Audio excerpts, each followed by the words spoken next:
Et bonjour à tous, aujourd'hui nous allons parler de complot, et plus particulièrement sur le complot de Thomas Pesquet, qui ne serait apparemment pas allé dans l'espace. Alors le but de cette vidéo c'est pas d'aller se déchaîner sur l'article en question, que je vais vous montrer juste après. C'est vraiment de montrer les arguments de cette personne, et de les démonter, tout simplement. Donc je vais pas vous lire l'article en entier, hein, je vous laisse l'article en description si vous voulez aller le lire. Mais je vais quand même vous l'afficher, vous montrer globalement les arguments, enfin faire un résumé. Alors le titre qui est en haut, c'est juste une pub, n'y faites pas attention, c'est pas le titre de l'article, c'est une pub pour lui-même, pour un de ses autres articles. L'article commence juste ici, la supercherie de Thomas Pesquet, le faux cosmonaute.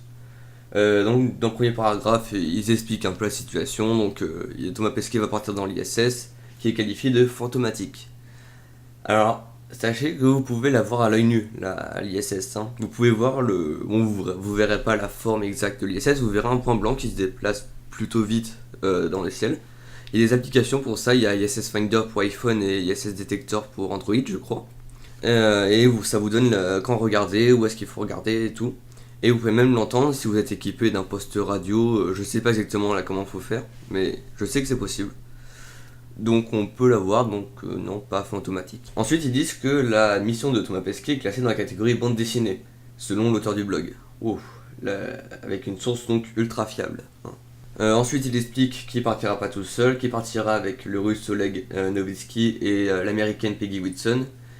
Et il enchaîne avec une petite blague sexiste, car selon lui ou elle, Peggy Whitson aura pour principale tâche de laver les slips. Ensuite, il est qualifié d'acteur de théâtre. Ouais. Ensuite, dans ce paragraphe, il dit que tout le monde connaît la supercherie des fausses missions spatiales depuis les années 60 apparemment, avec les Américains, les Russes, les Français, les Anglais, les Allemands, les Japonais, les Canadiens et les Chinois. En bref, tous les pays qui ont des satellites et des bombes nucléaires. Alors, les bombes nucléaires, bon, ça, on sait que ça existe, hein, notamment avec la Corée du Nord, on en a entendu parler. Les satellites, vous pouvez en voir en vrai. Alors, plus pour longtemps, c'est les satellites Iridium qui ont des antennes en fait qui réfléchissent la lumière et on peut les voir à l'œil nu.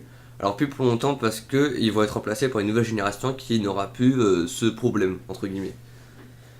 Mais on peut en voir, pour l'instant, je crois qu'il reste encore 1 ou 2 mois pour les voir, je sais pas exactement. Bon, si vous voulez regarder, vous tapez Flash Iridium sur internet. Sur Even Above, je vous mettrai le lien dans la description aussi, c'est un super site. Bon voilà, vous pouvez donc en voir en vrai des satellites. Donc ensuite, ils disent que Thomas Pesquet n'ira pas dans l'espace mais à Houston, car il irait nager dans la piscine. Alors oui, il y a une piscine à Houston avec une reproduction de l'ISS pour les entraînements, notamment pour les sorties extravéhiculaires. Alors là ici, il parle d'autre chose. Il parle du temps de voyage qui est de 24 heures. Alors non, c'est soit 48 soit 6 heures. 48 pour les anciennes versions du Soyuz, 6 heures pour les dernières, à peu près. Hein. Et une question qui lui vient à l'esprit, je cite son texte, hein. Est-ce qu'il va faire pipi dans sa combinaison spatiale ou réussira-t-il à se retenir jusqu'à son arrivée à la station? Eh bien, il va faire pipi dans sa combinaison spatiale, il a des couches, c'est fait pour ça. Donc, il revient sur la piscine. Donc, ils disent qu'il y a une grande piscine d'entraînement à Houston, dans le but de faire des fausses images pour les moutons, c'est-à-dire l'humanité endormie. Alors que tu viens de dire juste au-dessus qu'on était tous au courant de la supercherie depuis les années 60, mais bon, voilà, pourquoi pas. Et il dit que l'eau c'est parfait pour donner l'illusion d'absence d'apesanteur. C'est-à-dire tout ce qu'on vit actuellement. L'absence d'apesanteur, c'est la plus longue pesanteur.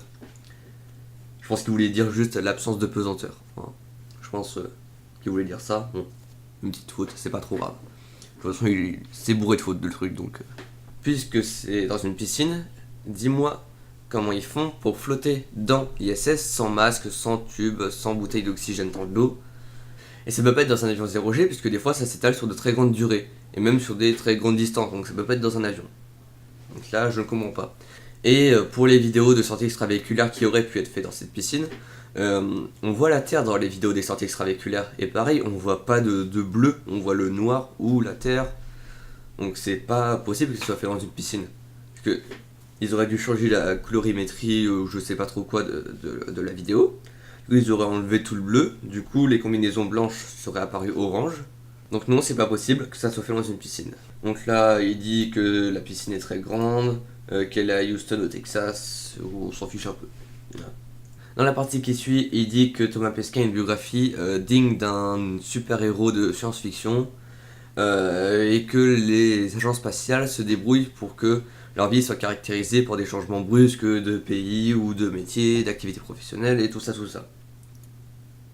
Alors, Thomas Pesquet, il a toujours été français, il n'a pas changé de pays.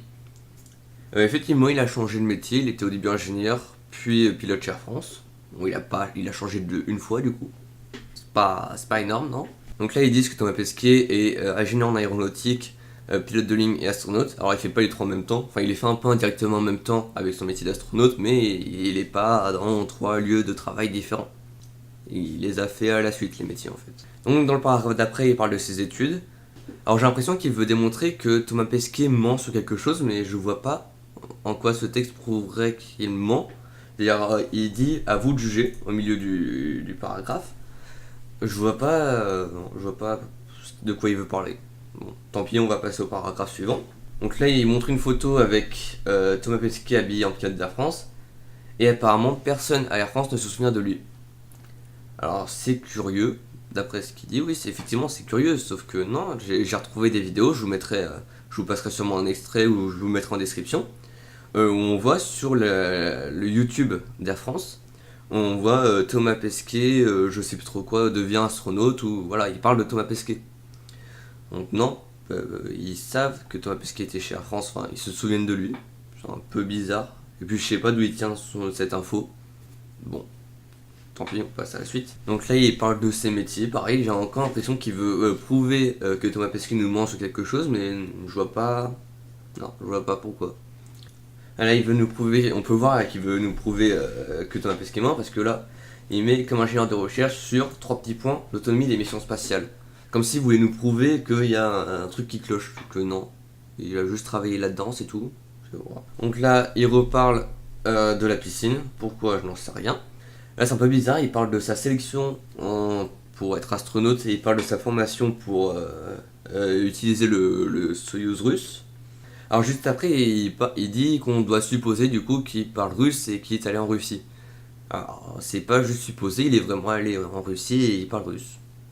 Et là après il termine en disant quels nouveaux mensonges ils vont nous dire, la fausse station spatiale, en bref, sans argument, un peu comme tout le reste de l'article. Donc voilà, j'espère que ce genre de vidéo vous a plu. Alors j'ai plein d'autres complots, je peux vous les montrer, j'ai fait un dossier spécialement pour ça. Donc le but, comme j'ai dit au début de la vidéo, c'est pas d'aller se défouler sur cette personne, c'est de vous montrer qu'il faut pas tout croire, et encore que là j'ai pris un article où c'était facile, hein, c'est-à-dire les arguments, quand il y en avait, étaient facilement démontables, mais voilà, vraiment croyez pas à tout ce qu'on vous montre sur internet. Donc si ce format vous plaît, n'hésitez pas à mettre un pouce bleu, n'hésitez pas à donner votre avis en commentaire, et moi je vous dis à bientôt pour une prochaine vidéo, et salut!